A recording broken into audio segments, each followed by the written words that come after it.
Welcome students हम introduction to trigonometry chapter कर रहे हैं 8th चैप्टर। आज हम एक्सरसाइज 8.1 का क्वेश्चन नंबर 9, 10 और 11 करेंगे।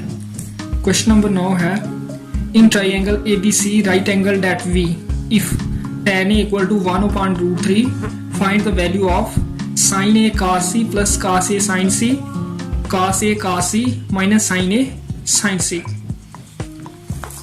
The given triangle is shown in figure 1.1। सबसे पहले हमने जो गिवन ट्राइंगल है वो ड्रा करनी है। तो हमें गिवन है tan A इक्वल टू 1/√3। तो tan A हमें पता है P/B होता है इक्वल टू 1/√3। तो जहां से P हमें 1 मिल जाएगा और B√3। तो हमने एक राइट ट्राइंगल ड्रा कर लेनी है जिसका परपेंडिकुलर 1 होगा और बेस √3। ये आ गया परपेंडिकुलर 1 यूनिट और ये आ गया base √3 units. P equal to 1 and B equal to √3। उसके बाद हमने पाइथागोरस थ्योरम यूज करनी है इस राइट ट्राइंगल में, राइट एंगल डेट V, जहां hypotenuse square equal to base square plus perpendicular square. Base हमारे पास √3 है और परपेंडिकुलर 1 है, ये हम फिगर से देख सकते हैं। √3 का स्क्वायर 3, ये स्क्वायर और रूट कैंसिल हो जाएगा। 1 का स्क्वायर 1, 3 + 1 4, जो आ रहा हमारे पास AC स्क्वायर 4 होता है। 2 का square AC square equal to 2 square, ये स्क्वायर स्क्वायर कैंसिल, AC हमें मिल जाएगा 2 यूनिट। तो हमारे पास इस ट्राइंगल में हाइपोटेन्यूज आ गया 2 यूनिट, परपेंडिकुलर 1 यूनिट है और बेस √3 यूनिट। ये बेस है एंगल A के लिए और एंगल C के लिए बेस ये हो जाएगा 1 यूनिट और एंगल A के लिए बेस √3 यूनिट। तो अब हमने ये 2 पार्ट करने हैं। फर्स्ट पार्ट में क्या एवेल्युएट करना है, sin A cos C plus cos A sin C, और दूसरे पार्ट में cos A cos C minus sin A sin C। तो हमें यहाँ चाहिए sin A cos A sin C cos C, ये 4 ट्रिग्नोमेट्रिक रेशियोज हमें चाहिए। तो हम ये फाइंड कर सकते हैं। तो सबसे पहले sin A ये होता है P/H cos A, B/H sin का फार्मूला P/H, cos का फार्मूला B/H। तो ये है sin A और ये है sin C। फार्मूला P/H ही होता है और H सेम रहेगा। बेस एंगल चाहे A हो चाहे C हो, लेकिन परपेंडिकुलर और बेस चेंज हो जाते हैं। अगर sin A के लिए P VC है तो sin C के लिए P कुछ और हो जाएगा, वो हम देखेंगे क्या है। तो sin A equal to P/H। तो A के लिए P हम देख सकते हैं यहाँ से, A के लिए P है VC और H तो AC होगा, और BC हमारा 1 है और AC 2। अब cos A B/H, A के लिए बेस देखना है, H तो AC होगा, बेस देखना है A एंगल के लिए। ये एंगल A है तो इसके लिए बेस ये AB होगा और AB √3 है। AB √3 और AC 2। उसके बाद sin C के लिए P देखना है हमने, एंगल C के लिए P। ये है एंगल C, ये बेस हो जाएगा BC और P हो जाएगा AB और AB हमने देखा √3 है। उसके बाद cos C B/H C angle के लिए बेस, ये एंगल C है और बेस इसके लिए BC हो जाएगा और BC हमारा 1 यूनिट है BC। तो ये चारों ट्रिग्नोमेट्रिक रेशियोज हमारे पास आ गई। अब पार्ट फर्स्ट में हमें sin A cos C plus cos A sin C evaluate करना है। sin A हमारे पास 1/2 है और cos C हमारे पास 1/2, ये आ गया, प्लस cos A हमारे पास √3/2 है और sin C भी √3/2। 1 × 1 1, 2 × 2 4, यहाँ √3 × √3 3, 2 × 2 4। अब डिनोमिनेटर 4 है तो न्यूमरेटर 1 + 3 हो जाएगा, ये 4 हो जाएगा, 4.4 1। इस तरह से पहला पार्ट हमने ये एवेल्युएट करना है। उसके बाद ये है दूसरा part, cos C minus sin A sin C। cos A है हमारा ये √3/2, cos C है ये 1/2, फिर ये माइनस sin A है हमारा 1/2 और लास्ट sin C साइन सी है हमारा √3/2, तो ये आ जाएगा √3/2, √3 × 1 √3, 2 × 2 4, ये -1 × √3, √3, 2 × 2 4, तो ये √3/4 माइनस √3/4 ये कैंसिल हो जाएगा 0। तो इस तरह से सेकंड पार्ट का आंसर 0 आ जाएगा। उसके बाद क्वेश्चन नंबर 10 देखते हैं। In triangle PQR, right angle at Q, PR plus QR equal to 25 centimeter and PQ equal to 5 centimeter. Determine the value of sin P, cos P and tan P. तो हमें right triangle given है, right angle at Q, एक right triangle draw कर ली हमने, जिसका right angle हमने Q पर रखना है। उसके बाद हमने लिखा given triangle is shown in figure 1.1 और इसका PQ गिवन है, PQ 5 यूनिट गिवन है। उसके बाद ये गिवन है PR प्लस QR, इन दोनों का सम गिवन है 25 centimetre. We have PR plus QR equal to 25 centimetre. हमने QR सपोज कर लिया x, ये परपेंडिकुलर हमने x मान लिया, तो QR की जगह x लिखा, PR plus x equal to 25, यहाँ से PR हमारे पास कितना आ जाएगा 25 माइनस x, तो ये हमने लिख लिया। अगर ये x हमने सपोज किया तब हाइपोटेन्यूज 25 माइनस x आएगा। अब पाइथागोरस थ्योरम यूज करनी है हमने, तो hypotenuse square equal to PQ square plus RQ square.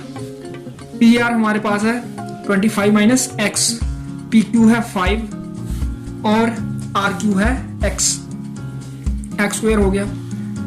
25 minus x का होल स्क्वायर हम ओपन करेंगे, 25 का square 625 minus 2 × 25 × x plus x square, क्योंकि a माइनस v का होल स्क्वायर होता है a square minus 2ab plus v square, और ये 5 का स्क्वायर 25 आ गया, x स्क्वायर आ गया। उसके बाद ये 625 ऐसे ही आया, 2 × 25 × x 50x, बिकॉज 25 2 जा 50 और ये x साथ में, और यहाँ 25 रह गया क्योंकि ये x स्क्वायर और ये x स्क्वायर कैंसिल हो गया। इसको जब हम शिफ्ट करेंगे राइट साइड तो ये हो जाएगा माइनस x स्क्वायर और x square minus x square 0। इस तरह से हम यहाँ खाली 25 लिखेंगे और ये x स्क्वायर भी छोड़ देंगे और ये x स्क्वायर भी। उसके बाद 625 ऐसे ही आया, इसको हमने शिफ्ट कर दिया राइट साइड माइनस 50x को, ये प्लस 50x हो गया प्लस 25। उसके बाद हमने इस 25 को शिफ्ट किया, ये प्लस का है तो माइनस का हो जाएगा इक्वल टू 50x।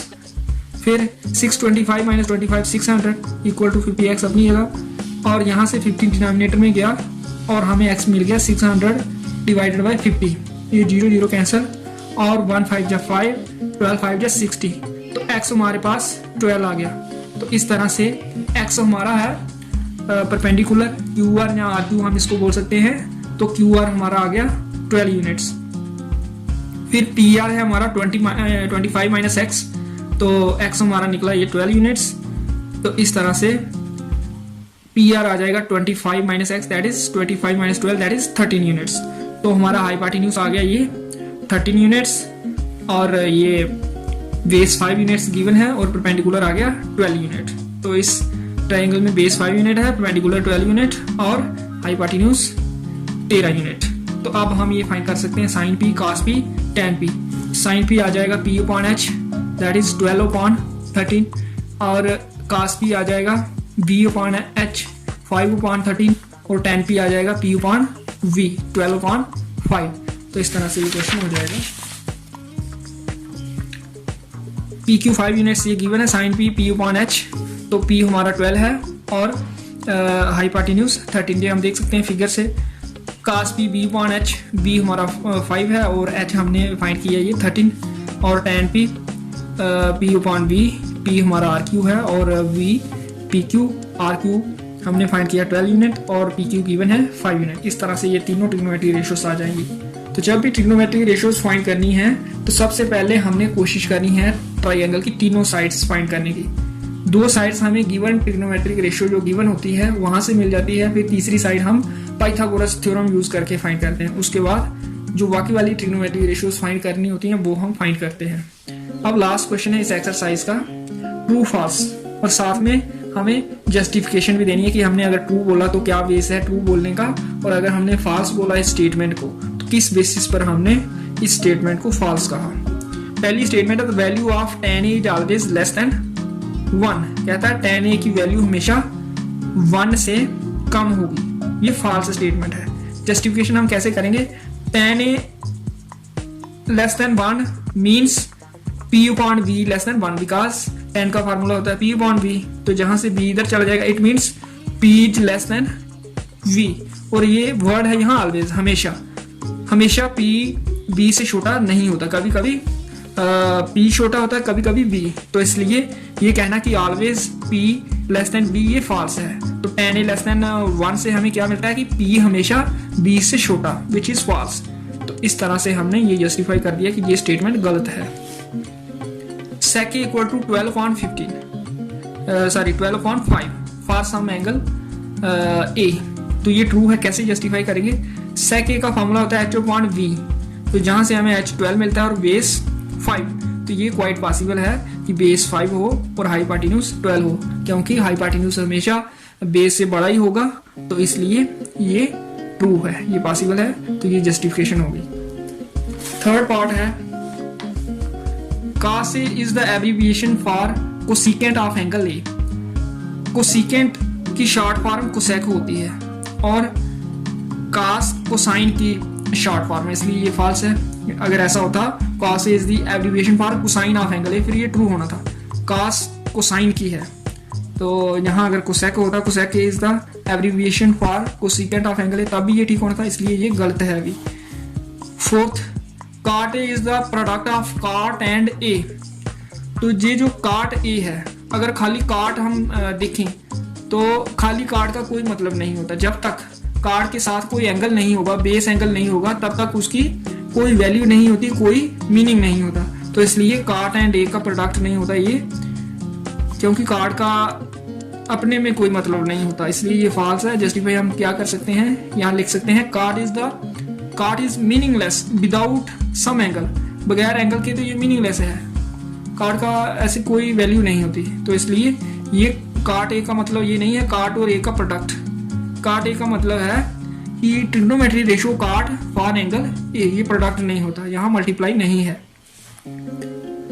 फिर फिफ्थ पार्ट है sin theta equal to 4/3 for some angle theta. तो ये देखेंगे जैसे हमने थर्ड पार्ट देखा, sin थीटा का फॉर्मूला होता है p upon h 4/3, देखेंगे यहाँ से हमें p मिलता है 4h3, तो ये पॉसिबल नहीं है कि हाइपोटेन्यूज छोटा है और परपेंडिकुलर बड़ा है। तो यहाँ हम देख सकते हैं परपेंडिकुलर 4, हाइपोटेन्यूज 3, ये पॉसिबल ही नहीं है, इसलिए ये फॉल्स है कि sin थीटा कभी भी 4/3 नहीं हो सकता। sin थीटा की वैल्यू हमेशा 1 से कम होती है, मतलब न्यूमिनेटर छोटा होना चाहिए, डिनोमिनेटर बड़ा। जहाँ न्यूमिनेटर बड़ा है, डिनोमिनेटर छोटा, तो ये फॉल्स है। तो इस तरह से ये एक्सरसाइज हमने फिनिश की, एक्सरसाइज 8.1। नेक्स्ट टाइम मैं एक्सरसाइज 8.2 करूँगा।